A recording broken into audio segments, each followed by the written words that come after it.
On this car. 2013 Mustang GT. I've been in your garden, I've seen all the flowers, walk through the darkness, stumbled through hours, through crumbling 15 millimeter because it is a Ford, and this is a really nice ratchet snap-on make, so you don't have to use a lot of strength with it.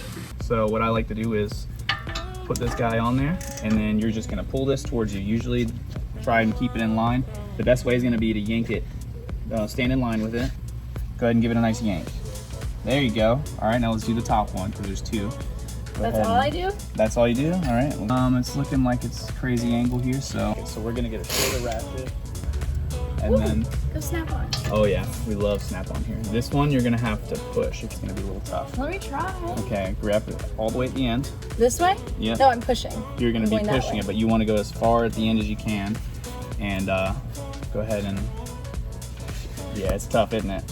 There you go. Oh shit, you're strong. All right. Yep. Now we're gonna break it loose. So I'm strong. you want to take those bolts all the way out. We have special tools for this. Ooh, fancy. We have some electric stuff that we'll throw on there, and you used to be happy. You used to be. you're fine. Now you're so fragile. I like to put things in order, so when I put everything back together, it's hard to mix things up. So we're not going to be using these lines, so it's going to be okay to just let it hang there. Now the next step is going to be releasing the line up in here, this line here where it bolts to the strut, and then a little bit further up is where the hard line is. So what we're going to want to do is break that hard line loose. I want to say it's a 13 on this car. These can be tricky, so I have a little technique that I like to use. I just like to jolt it, give it some torque, and it usually breaks free. These, you really do not want to round these bolts out. If you round it out, you have to put a new hard line on the car. Hey, what's And coming out? that's the brake fluid. Just make sure that you have something on the ground to collect it. Fun fact about brake fluid, it's actually water soluble, so cleaning it up, you can literally just put water on it and wipe it up. That's why whenever they say you have moisture in your brake lines, it can be very bad. Here you can use a snap-on drill, and it's directional, so you can tighten with the top and loosen with the bottom. Am I loosening? Yeah, you're gonna zap that bolt right there. There's one more though. We gotta get this guy out. And we have to disconnect the wheel speed sensor from this. I already did that, so go ahead and get that bolt right there.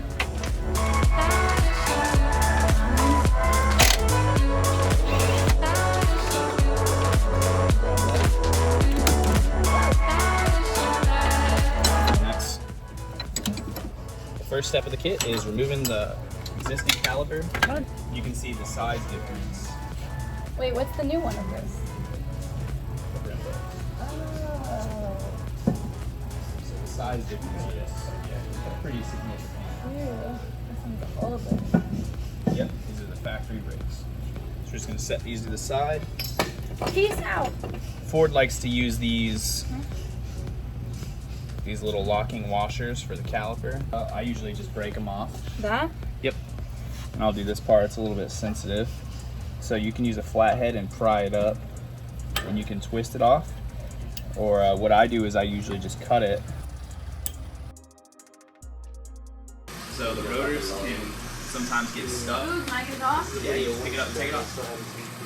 Yeah, pretty heavy, huh? Yeah. So we'll use an extension, 10 millimeter, and our snap-on drill, and you can go ahead and This is pull hard. it down.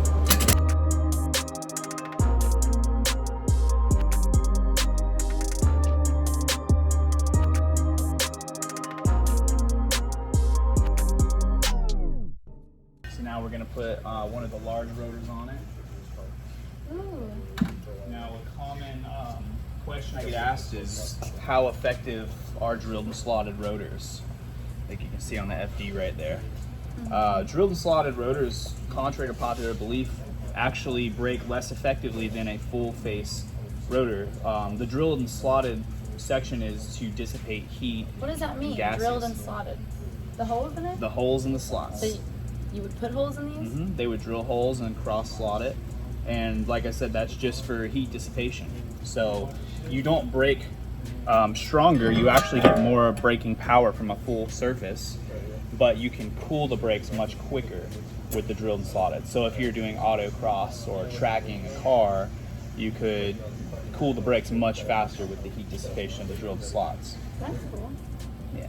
But if you want a really strong brake, I'm always going to recommend going with the full face surface, larger brake, larger caliper. This is full face surface. Yep, there's a complete surface. You'll notice it has 2 bleed valves and a line. The way it works with big brakes that are sectional, divided in 2 sections, you want to put the bleed valves facing up. Air will naturally go to the top, and the brake fluid will push it out. So what we're going to do is we're going to put these bolts back in. The electric ratchet, and it already is a 15, so let's change it to tighten. Tighten this sucker down, and then we'll put the brake line on. Just put it on that one right there.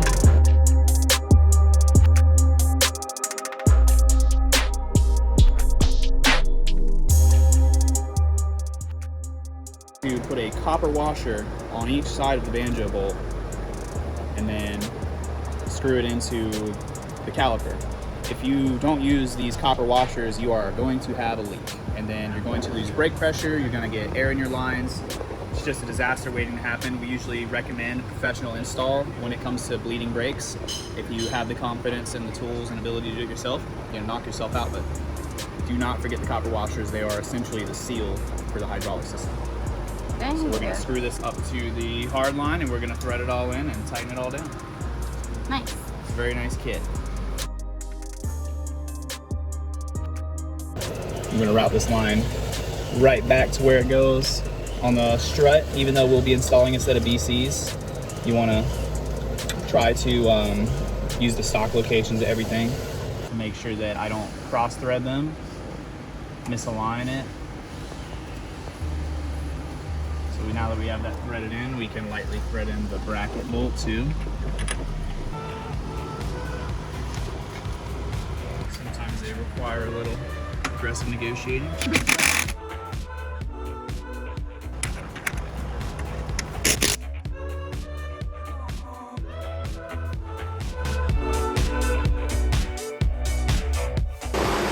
Alright, so we just topped off the brake fluid. We got the cap off of it. We got Jordy up in the car sweating for us. And we're going to do the traditional brake bleeding how me and my dad used to do it when I was a kid. So the valves are already open. Tell Jordy down, down. You saw fluid came out. So what we're gonna do is we're gonna close them both. We're gonna close them by hand, and you can just snug them with that wrench, very lightly tight.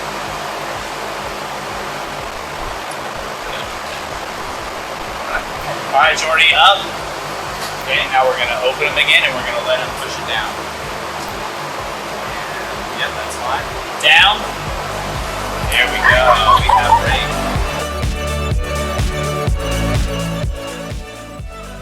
Jordy, you can let it up. And go ahead and pump the brakes up and get all the pressure. You can see the brakes squeezing the pad there. You can't turn it, it's pushed up. That's how hydraulics work. Okay, so now we're gonna have Jordy pull the brakes as hard as he can. We're just gonna crack the line. I'm gonna show you how I do it. I always start on the inner on the dual reservoir.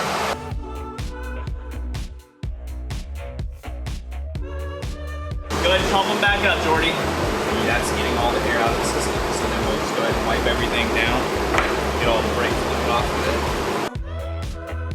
Go ahead and release them. Nice and smooth. You want to check for any binding usually.